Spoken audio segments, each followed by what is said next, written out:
so here's a practical bit of information for you too, for all of you antisocial types who are going to end up in prison. So if you're in prison and you want to go on parole, okay, so you have to go in front of the judge and tell him why you're not going to do it again. So here's the deal.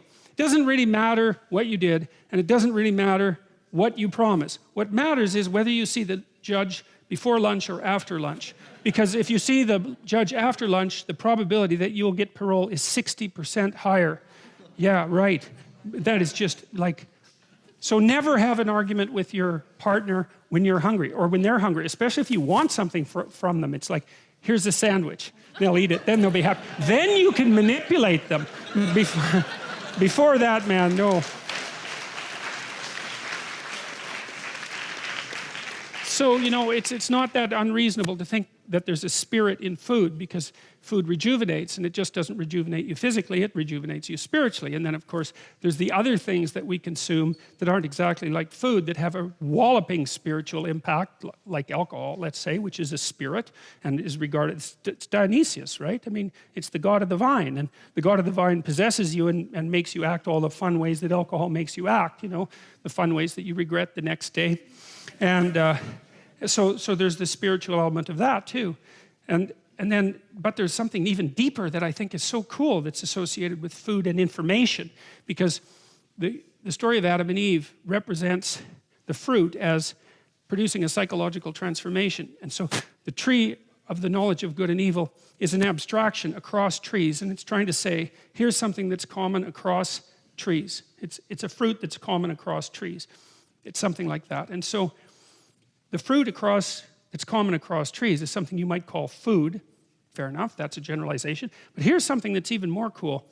The food that's stable across the entire domain of food isn't food, it's information.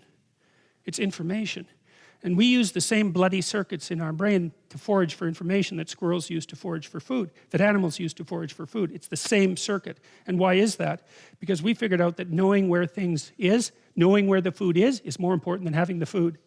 And so knowing where the food is a form of meta-food. Information is a form of meta-food.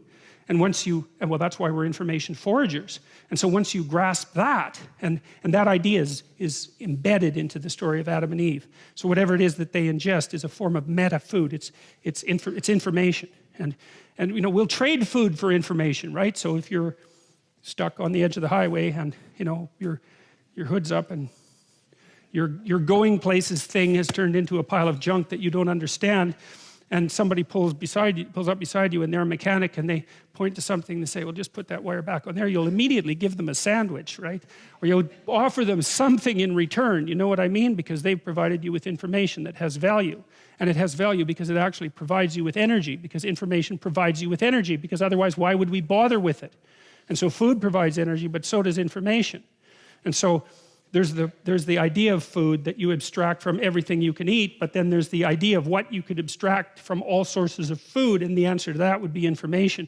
And the trees that are being referred to in Adam and Eve are these meta trees. They're not ordinary trees, just like paradise is no ordinary place, just like Adam and Eve are no ordinary people, and just like the logos that God is using at the beginning of time is no ordinary conception. And they're not metaphors, they're more than metaphors. I think of them as hyper realities, it's something like that. They're more real than what you see, they're more real than the reality that presents itself to you. And lots of things are like that, right? Numbers are like that.